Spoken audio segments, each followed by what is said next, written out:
say good evening to you all. My name is Michelle Miner. I'm the producer of the History Lecture Series, and this is our final presentation for the 2016-2017 History Lecture Series year. This one's going to be a really interesting, not like they all are. Our lecturer tonight is one of our favorites, Ron Chapman. He has been with us for a very long time, since the beginning. He is one of our most beloved and most frequent lecturers, and he is an authority on all this kind of stuff. I can't wait to hear this lecture. He is a professor here at Nunez, has been for 16 years, which is remarkable. He is well loved, and his awards are, the list of them is as long as my arm, so I won't bore you with all that. Some of it is in your program. He's written for our local newspaper for quite a while. I'd like to bring up Mr. Ron Chapman. So, welcome, and we'll start with Fazendeville, which is what we call it, but as Mr. Pierre informed me, the village is what the locals refer to it as. It's a lost community. Is Fazendeville, is it focused, out of focus for you guys? It's okay? Okay. It's a small African-American community by the Mississippi River. It was established around 1868 and sadly lasted only till around 1964, so just shy of 100 years. The community members were model citizens. If you look at them, a lot of them, Teddy Sanders had the pleasure of meeting Pierre himself. He served in the military. They were educated, went to college. You know, it's not what a lot of people think it is. It was a lot more than that, as we expressed in an interview. It's proven difficult to determine whenever the first blacks moved into the area, because what's interesting is if you look at the early census records, because they begin when we become a state, the African-American community was a majority in St. Bernard Parish for many years because of slavery. You know, so a lot of these people, and I wish we knew more about their backgrounds, we know from census reports from the 1880s who lived in the basic area. But were they living in this area before they moved to Fazendeville? Which is an interesting question. How long were they here? How deep does their heritage go when you consider that?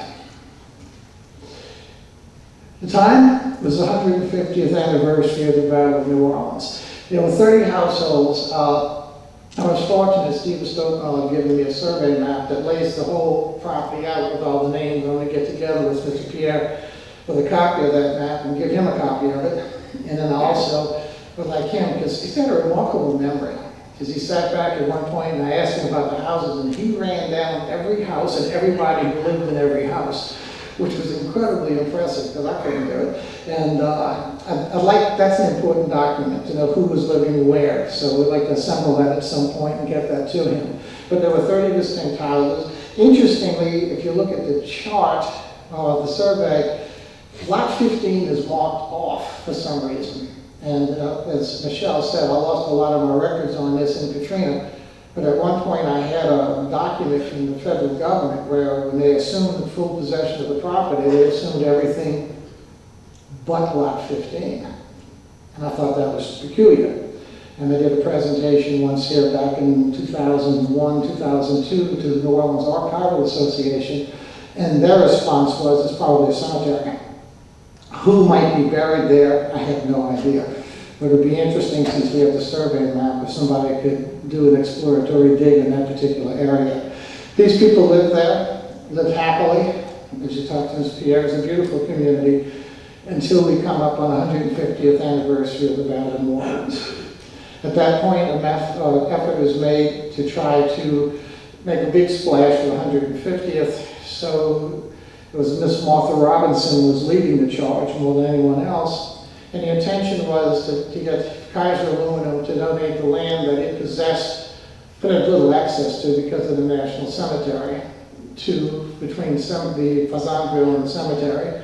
They also got some land on the other side, and then they got the Southern Railroad to donate some land. So what she was attempting to do was assemble what we see now as the battlefield, by filling in all the territory around it. The only thing that was lacking was that private strip of land, the village of Fazendeville, okay? So this was what brought about all the changes. It stemmed from the fact that that narrow strip of private land that separated everything was there, and they had to do something about it.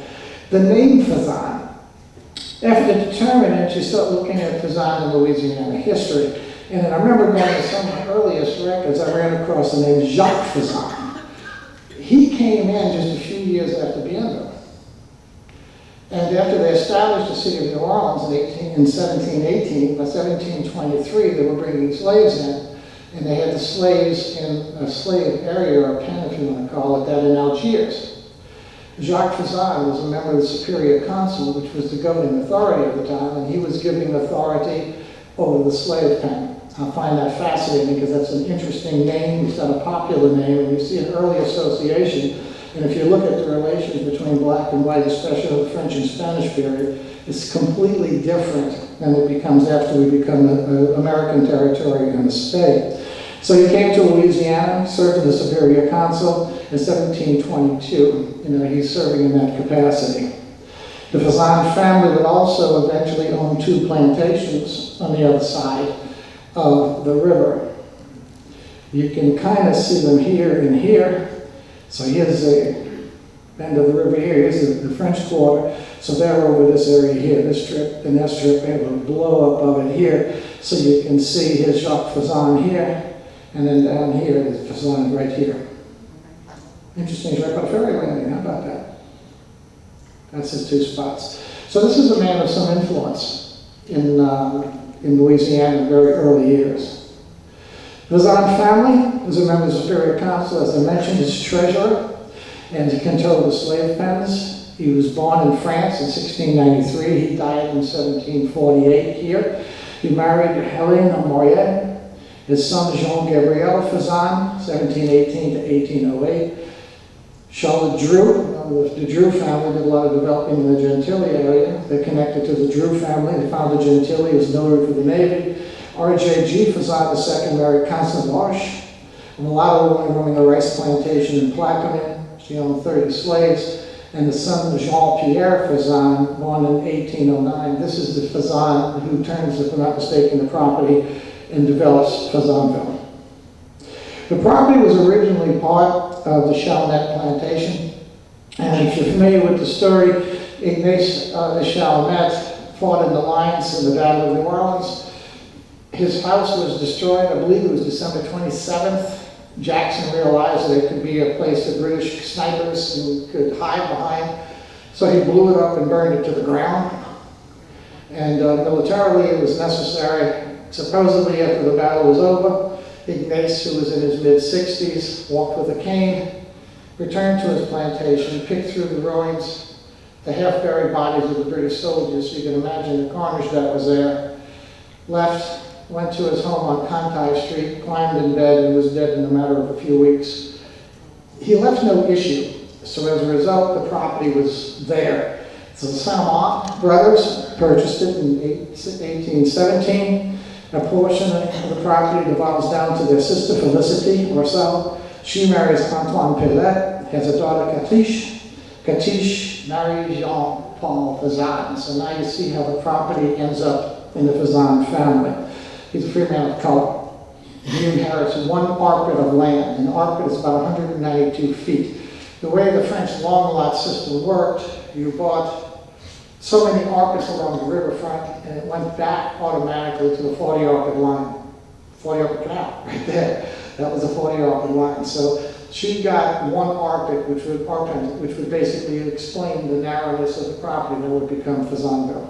Okay?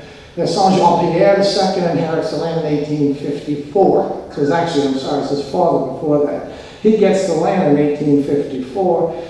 He marries Felicity Gradiego, and he subdivides the property after the Civil War to provide housing and a place for ex-slaves to be able to move, build their homes, and establish a community.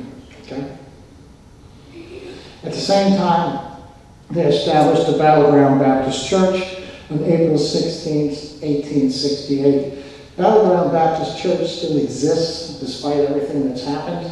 When it was moved from actually was destroyed from the battlefield. They reestablished themselves on Flood Street.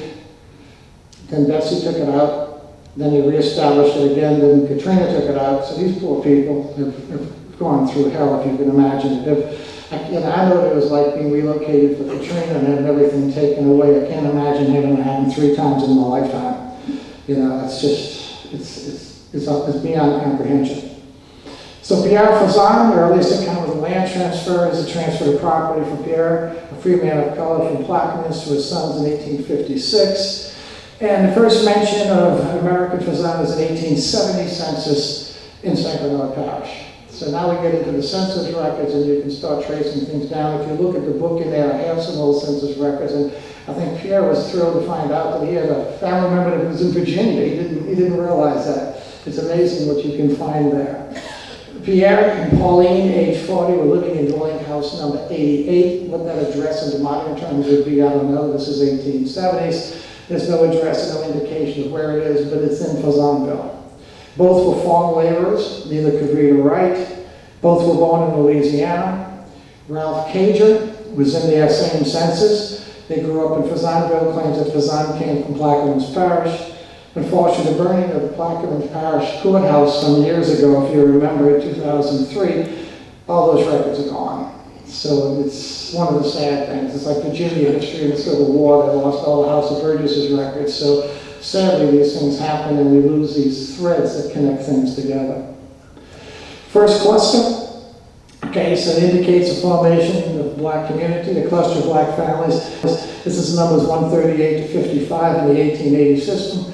And the thing that's interesting is, if you look at the family members that are associated with Fazendeville in the 60s, the same names are at the very beginning. This is a community, a real community, that's held together for nearly 100 years. I mean, that's absolutely impressive. I remember when Katrina hit, I had done an interview with the Weather Channel, and the little girl was talking to me, interviewing me, and I told her, I said, "You don't understand, honey." I said, "You're looking at destroyed buildings all out." I said, "That can be fixed. A community can't. We lost something that's very treasured and very unique, and like Humpty Dumpty, all the king's horses and all the king's men can't put it together again."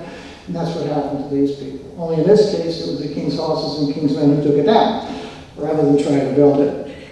17 families lived in the specified area. Cager was 18, Charles Cager was 16. Charles, 38, Fairly Treville, had their 5 children. The children are not named in the census, and this provides a date of at least 84 years that we know back just on census. But we know it existed before the actual census was done.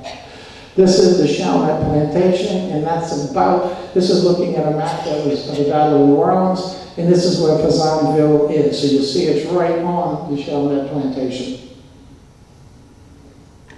The site, you see that Fazendeville took roots in the Chalmette Plantation. The only property closer would have been the next plantation down, which was the Bienvenue Plantation. Now, prior to destruction, what did Fazendeville look like? First of all, as I said before, it runs from the river. The first thing you have is the river and the bank of the River Road there. Then you have a sewer treatment plant, which the parish put in this black community. There's probably a story there as well. Then the houses continue about midway up to the battlefield, and it's an open field until it gets to the St. Bernard Highway. Since they're surrounded by industrial properties, they are completely isolated. Now, in talking to Mr. Pierre, he informed me that there were also houses that, belonged to the railroad that were on the other side, like along the riverside where a lot of the railroad workers, right? And he thought it was interesting, they were all painted gray. So we'll laugh at us if somebody probably bought a 10-car of gray paint and painted everything the same color. So you had more than that there, but over time those railroad houses go down, and Fazendeville, the village, remains by itself. Okay?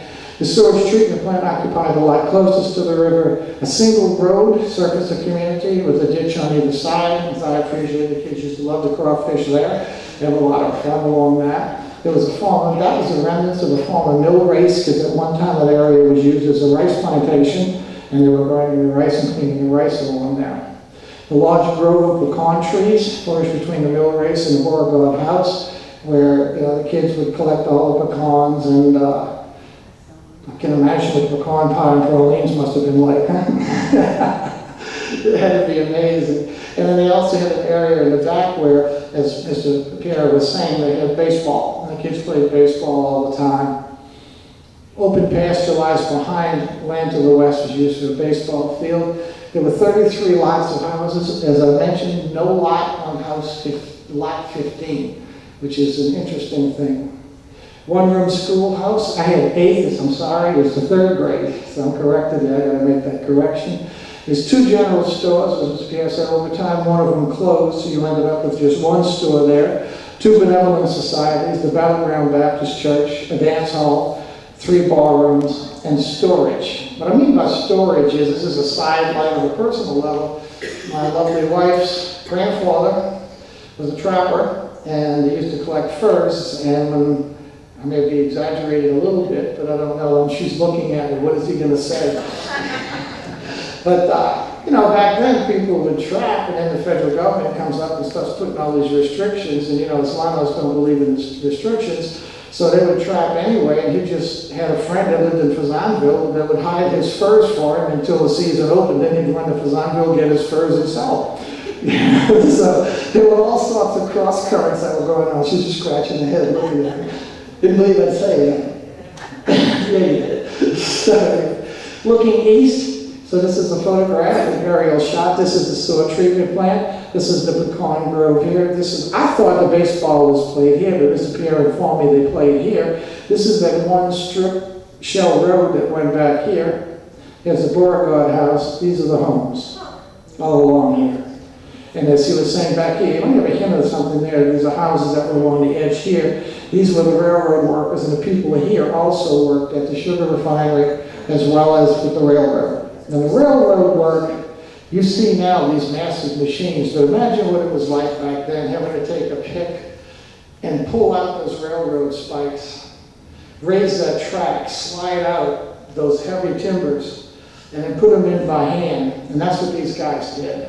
You know, rebuilt the railroads. I mean, the strength it took, had to be amazing. That's before they had Advil and Tylenol, so just imagine you went home with a backache when that was all over with. This is looking south. So you see, first of all, how many ships used to be in the river back then. You don't see that anymore. But here you have the Fazendeville Road, and you see the village, so it's just nestled right together there. This is an aerial top looking to the north. So what you have here are 33 home sites. You see this land here belonged to Kaiser. This land here, I believe, belonged to Kaiser, and the land over this way belonged to the railroad. The only thing at that time that was part of the monument was the little pie wedge where the monument itself was, and it went to a point when it hit St. Bernard Highway. And that was it. The whole idea was to fill it all in for the 150th anniversary of the Battle of New Orleans. This is now a little closer shot looking down. So you can see these, some people say, oh, there's nothing but a bunch of shacks. Those aren't shacks. Those are nice middle-class homes. What you want to do is look at the size of these houses and think of Gibbs Drive. Okay? I have a friend of mine that raised 12 kids on Gibbs Drive. I'm still trying to figure that one out, you know? Must have loaded them in beds like cardwood or something like that. But these are nice sized homes for the time. This is some ground level pictures. It's easy to see that Fazendeville is nicely attended middle class homes, tightly knit community where people watch out for one another. As I said in the interview, I remember talking to my father-in-law, I remember talking to a man who was pious, and if you were driving there, they could tell by the sound of the call who was there and whether you belonged or not. And if you broke down, they came out and they helped you fix your car up to get you going again. You know, he says the police sometimes would come down, but there was never a crime problem in the village. They would just take a ride down because they were going to the slip to check out, inspect the slip, and loop back around again. You know, members of the village were well respected. This is a ground level view. Here's the Battleground Baptist Church, and you can see the homes. What year is this from? I'm not certain. I believe these pictures are probably taken in the mid-60s or early 60s. I don't even know the origins of these pictures. I picked these things up before the storm at the Jackson Barracks. They have an archive there. And what's that? No, we're asking him if his house is visible from there. You're further down, right? Now, when I get to the shot, I think we have a shot that maybe you can show me about where it was. We'll see as we go along. But I don't know if these were taken preparatory to knocking it down by somebody trying to document it with the community. It kind of makes me think that way because of aerial shots and everything else. Like because it took an act of Congress, literally, to do this. So they had to document what they were doing. And since it was in possession of the federal government of Jackson Barracks at the time when I got the pictures and scanned them, it kind of all ties together. So this is very close to that period. This is another ground level shot closer up, so you can really see the church and the homes. This is not close to the 17May02 highway. Is your house in there somewhere?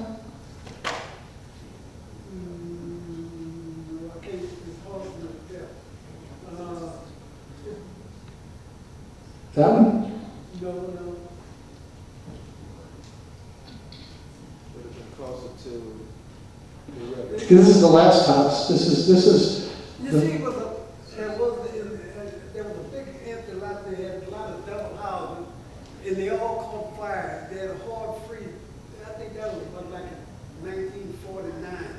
Okay. The fire truck came and the water, they had fire hydrants, but the water was frozen. And all the houses broke down. Oh. And our house was back in the alley. They had 5 houses back in this alley. Okay. You can't really see, because it wasn't all the way up to the road. It Yeah. set back. It was set back a bit. Yeah. Okay. Okay.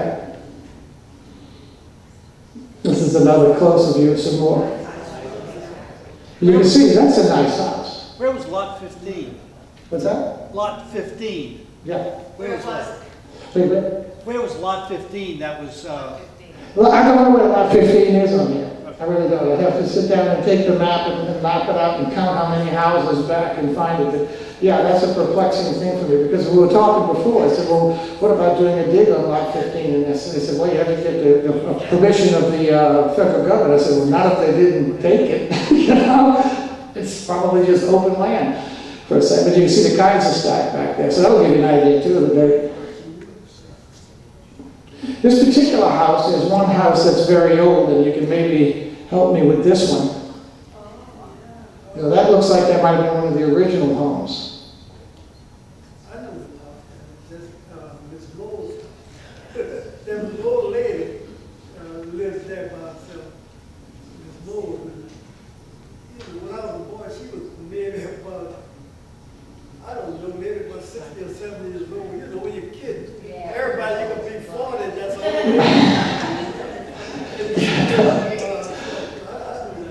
So you know that house there. But that's an old house. That goes way, way back. So that might have been some of the original development. It must have been at the time when they were ready to build the whole place.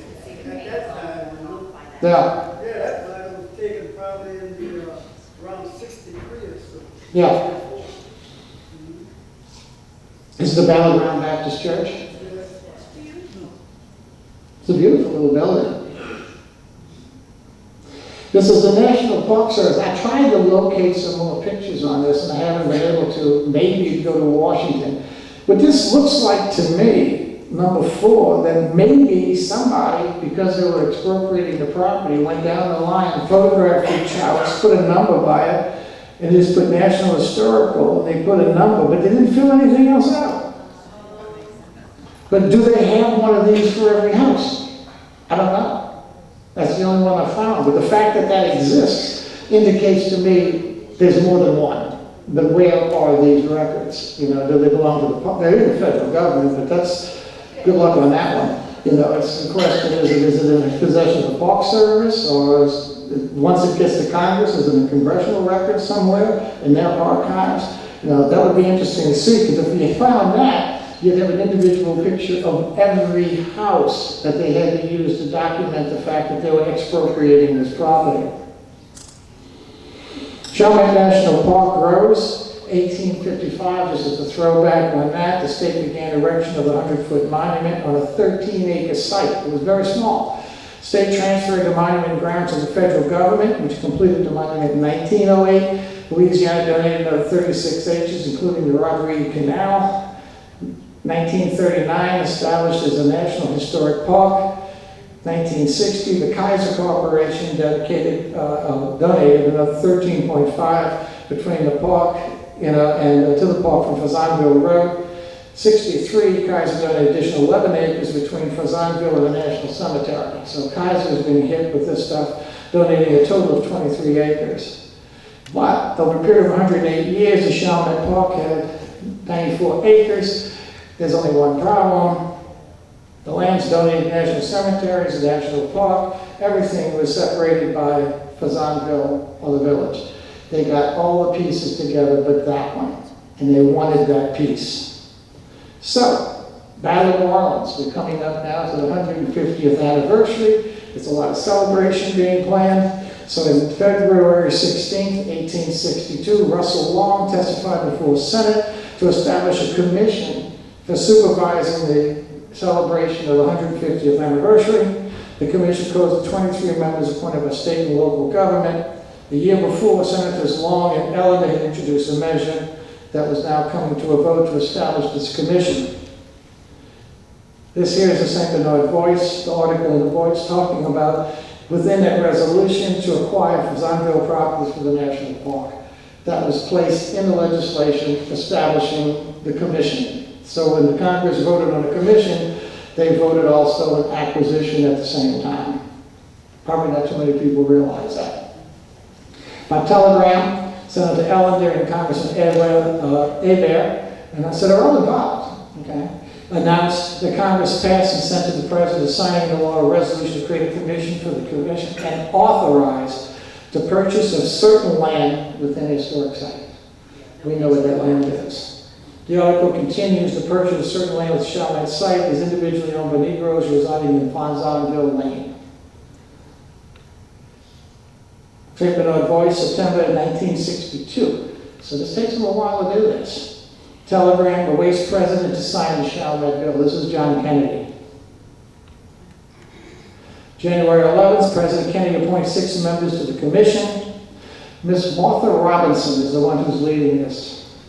She's appointed to the commission. She's responsible. She's the one who's very much of a civic activist. I think I have a slide on her in a bit. She's the one that went to Kaiser. She's the one who went to the railroad and got them to donate the land that they really couldn't use, but it would be useful for building the national park. She's likely the one that approached, because she was president of the League of Women Voters. She was one of the founders of the Louisiana Landmarks Commission. She's likely the one that went to Long, to Ellender, and to Hebert, leaning politically on them to use their influence to bring about this transfer of property. This is Martha Wilmore Robinson. She won the 1960 Times Picayune and Loving Cup Award. So you see, she was very, very involved. She even ran for office at one time in her life. She didn't win, but back in the 50s and 60s, it was difficult for women to run for office and succeed, but she mobilized a lot of people. This is testimonial to the E.M. Roy, noticing that he'd been appointed as a member of the commission as well. National Park Chief Lance Lyle Lynch and the Harriman Superintendent have retained the services of 2 Army Corps of Engineers land appraisers. These guys now have to go out, Lloyd Seberg and Joseph Adia, to establish comparable values on the property. Now the idea is, now that they've decided to take it, what's it worth? Comparable values, market prices, going to the St. Bernard Voice and looking at what houses were selling for, which is, if you think about it, this is 1960, the house was $16,500. But they only gave the residents in Fazendeville $6,000. So they shortchanged them big time. This is the comparable value showing what houses were selling for. October 12th, 1963. This is just about 6 weeks before John Kennedy is assassinated. He signs the Chalmette bill, signing into law the resolution creating a commission for the celebration and the purchase of land on Fazendeville Road. Celebration is on. Lyle Lynch, everybody's all happy about this, except 33 families who have now suddenly discovered that everything they've lived for, everything they've done all their lives is now going to be taken away from them. But in the midst of that, restorations are taking place. The Harrier Battlefield's under construction, the road around the battlefield that people use now to drive around. $700 was put in a kitty left over from the Hale celebration. At 8 a.m. Wednesday, 1964, Fazendeville Road, running from the Mississippi River to St. Bernard Highway, was closed to traffic. Police jury meeting, District Attorney Leander Perez protests. Okay? He puts a restraining order out, stopping it from happening. He's not concerned about Fazendeville. He wants access to the sewer plant. And he thinks it's being taken away from him. So records should indicate that the marshal served the police jury secretary a copy of condemnation proceedings filed in federal court to condemn the area and now start taking possession of the property. As I said, it was not about Fazendeville, it was about the sewer plant. Fazendeville Road closed. This is the article in the local voice, which, gives all the particulars I just gave you. Fazendeville sewer plant. September 4th, 1964, only 6 families remain in the village. Everybody else has left. I'm sure Mr. Pierre could, you were in the military at that time, so you weren't there. It's the same when I gave the lecture once before, Reverend Teddy Sanders was here. He was in the Air Force at the time.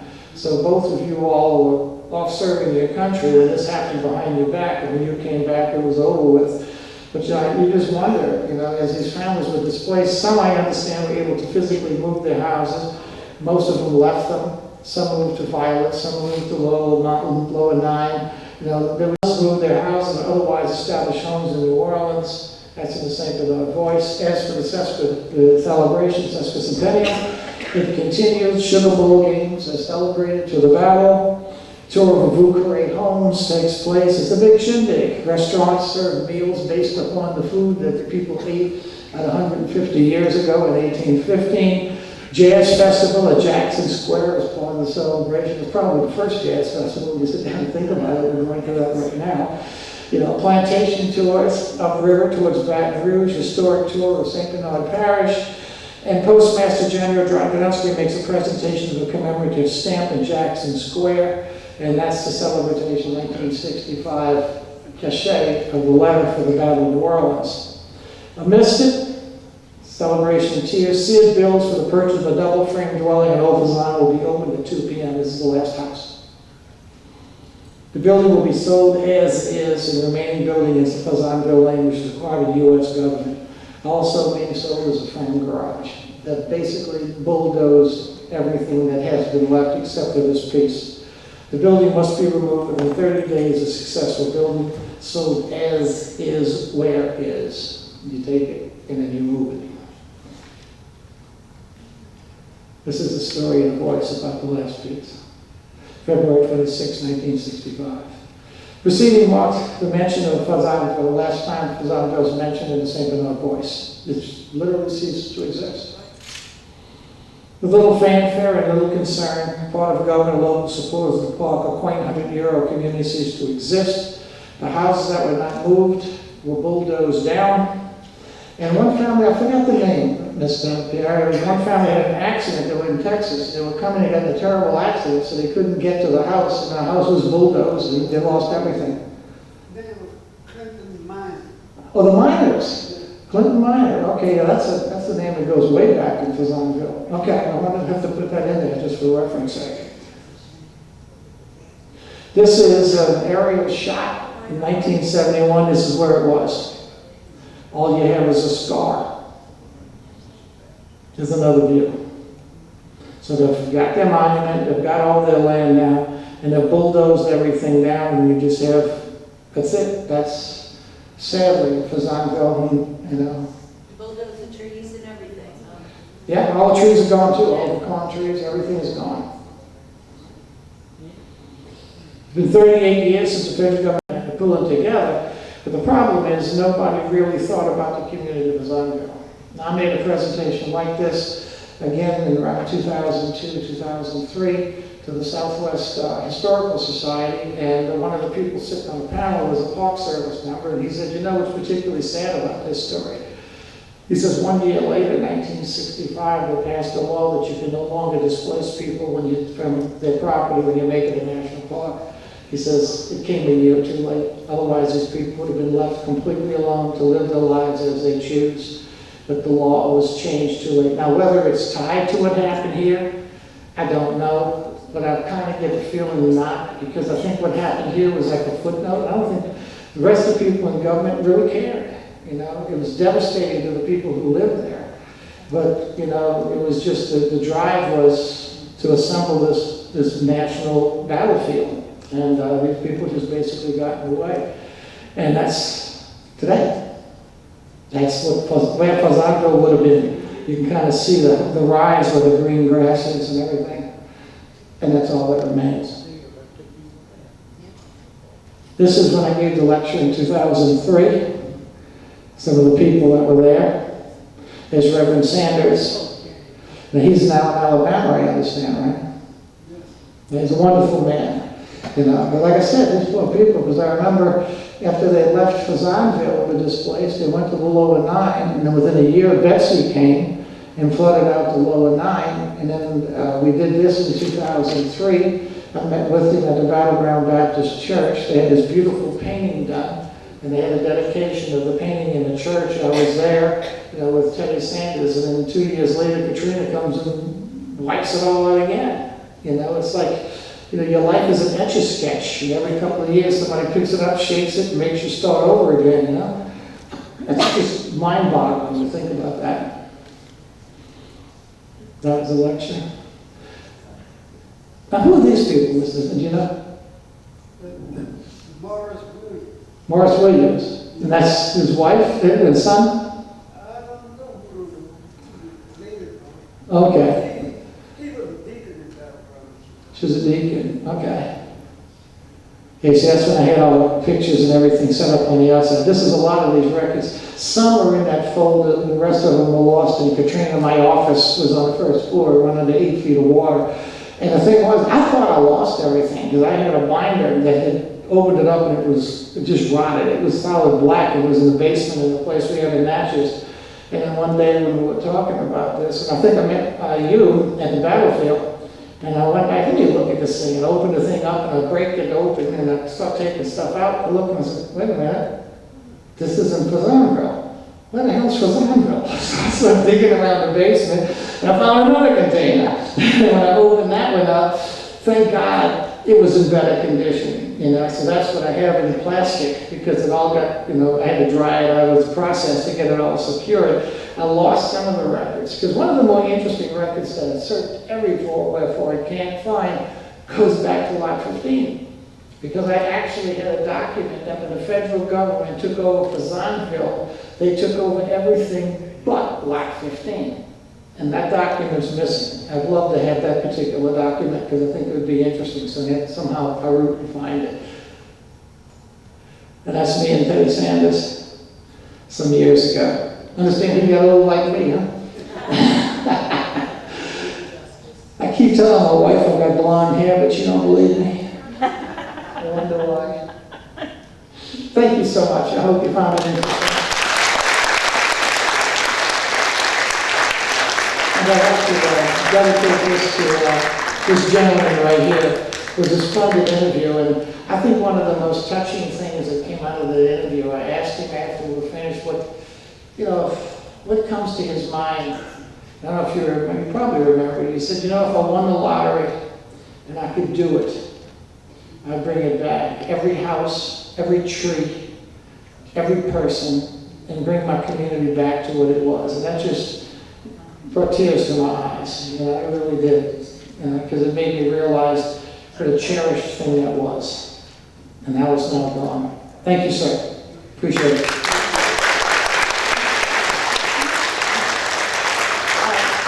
Are there any questions that anybody has for Ron? Yes. You know, I've been going to the battlefield my whole life. You know, it was brand new when we were kids, and we'd always go. It wasn't until, I want to say, maybe the 80s. What year did the park actually start recognizing that Fazendeville was there and start publicizing? I don't think it was till around 2000, because what happened, I don't know what got me to doing research on it. I had heard about it from my father-in-law and different people, and I was writing a book on the Battle of New Orleans. And I kept stumbling across this Fazendeville thing. I said, what is that? So then I started digging into it, and then the more I dug into it, the more interesting it became. And then I had the pleasure of meeting Allison Pena. I don't know if you know Allison. She was the anthropologist for the Park Service for many years here. And she and Joyce, I forget her last name, Carter or something, was an African-American historian who did a lot of interviews. And so attention really started coming around 2000, and they finally put a marker up. You know, then they had this painting commission, the beautiful painting of that scene of the Battleground Baptist Church, a little girl picking up pecans. You know, I don't know the situation with that particular painting either, because at the time it was hung in the Battleground Baptist Church, but I don't know whether it survived the storm or not. It was an oil painting, so it could be cleaned up. I don't know whatever happened to it. You know, I was given a print, but I lost the print in the storm. It was in my office. Yes, sir? I have one. You have a print? Good for you. I had one too. They gave me one, but I had kept it in my office, and that was a mistake, apparently. And now I have a second floor office. You know how it came about? A lady that lived in Water gave me that book, that little Joel Feet book. Yeah. And they had a picture of it there. And I gave it to Reverend Sanders. And he took it from there and then had that. Oh, that's the process. Okay. Because the Park Service commissioned to have it painted, and I remember because I was ill at the time. I was in a wheelchair, I think, but I went down there to the Battleground Baptist Church when it was given, and they had it hanging on the walls. A beautiful reception. And but I remember talking to Teddy Sanders after we gave the lecture, and some of these people came. And after it was over, I was talking to Teddy, and he said, "You know, Ron," he says, "I had no idea." He says, "I was in the Air Force," he says, "and I came back," and he says, "and I became a minister, a reverend at the church." He says, and then after that lecture, because at that time, this was 15 years ago, 15 years ago, a lot more people were alive then. And he says, "Man," he says, "when I went to church the next week and we talked," he says, "I had no idea the wounds were still there, and they ran that deep." He says, "It was like you just ripped a scab off. Because all of a sudden everybody was thinking about it again and realizing what had happened and what they lost." Anybody else? Yes? Do you know what the status is of the Park Service that they've been having those meetings about things? I have no We went idea. to a couple of meetings, but I never heard another thing after that. Neither did I. I was hoping what's her name would be here from the Park Service because she is here. Hey, there you are. Hello. Allison, right? Alyssa. I get it right one day. I'm glad. So I didn't get a chance to see it because I don't know. I went to one of the meetings, but I haven't heard any more. But what I want to do is, Alyssa, what I have out there, Michelle's going to try to copy it and as a PDF, and I'll let her get a copy of that to you. I have copies for you too. We do have prints at the park that we can share. Oh, great. That would be good because you've really been instrumental in bringing me back again, the interest, because it kind of died out, I think, after a while. Allison's retired now, and thank God for you. You're kind of bringing things back and bringing the focus back, and I think that's really important. And I appreciate and I laud you for doing it. What's that? I agree with you. It is very important. It's very important, and I think it's a wonderful thing you're doing. When I attended one meeting, I haven't heard anything more about any other ones. I don't know if they've been taking place or not, but I'd be interested in getting more involved and trying to find out more of what's Melissa, happening. would you want to make a comment on what's going on with that? Yes, please. The community meeting? Okay. We had our meetings and we've been reviewing the findings from those meetings. Yes. We hope to move forward and have a community event soon, but there have been some changes and some suspensions of things due to, changes right now, but we will get back to it as soon as we can, and we will. Budget cuts, eh? Right, but we are still dedicated to preserving that history and sharing those stories. As we were back in the fall, we are still working with Loyola University to bring a three-dimensional exhibit that can be brought around the high schools and middle schools and sharing their stories. So we're still working on that. Well, I would love to find out about Lot 15. Because I got a survey map, I know where it is. That's the man you want to talk to over there. Who's that? Guy. John? Guy? I gotta talk to you about that.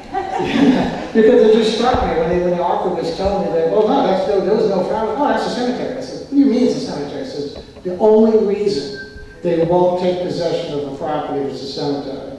So based on our experience, digging, you're going to find bones. That's what I was told. Whoa, I don't know about that. But it'd be interesting if they do some ground penetrating. Just, I mean, I have the survey map. I know, if you get a survey, you know exactly where it is. And it would be interesting, because why?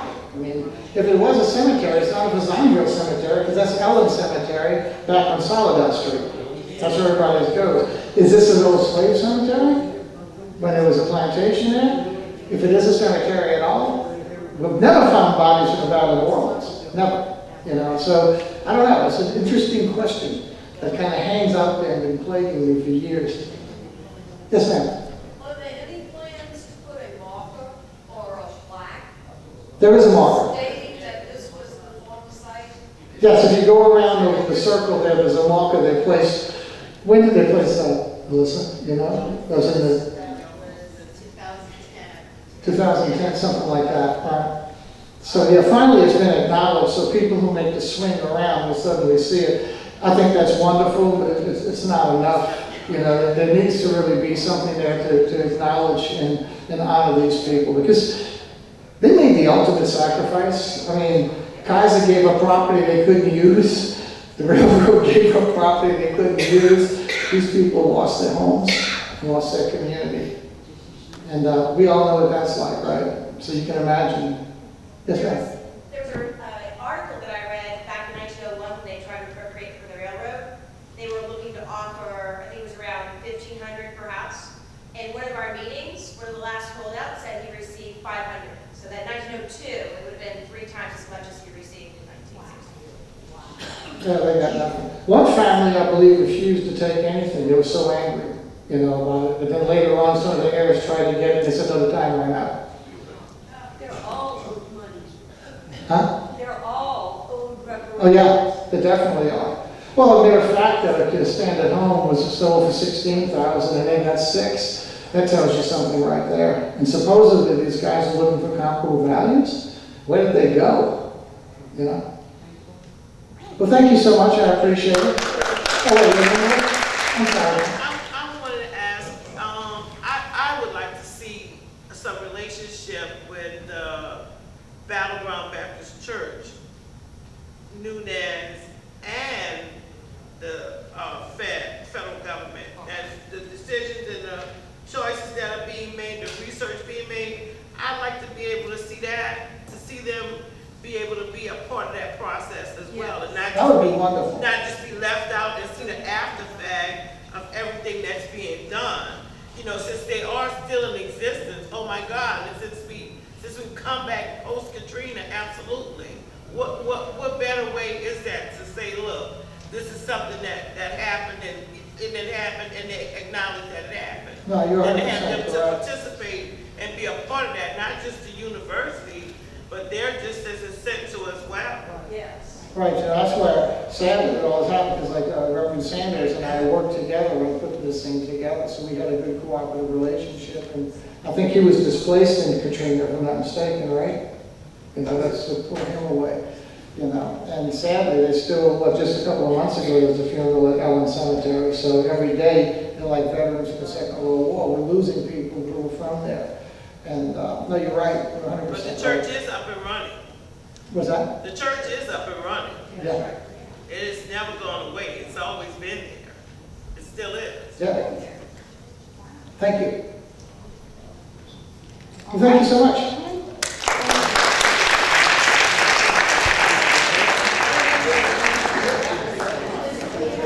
Ladies and gentlemen, thank you for being with us. I'd like to call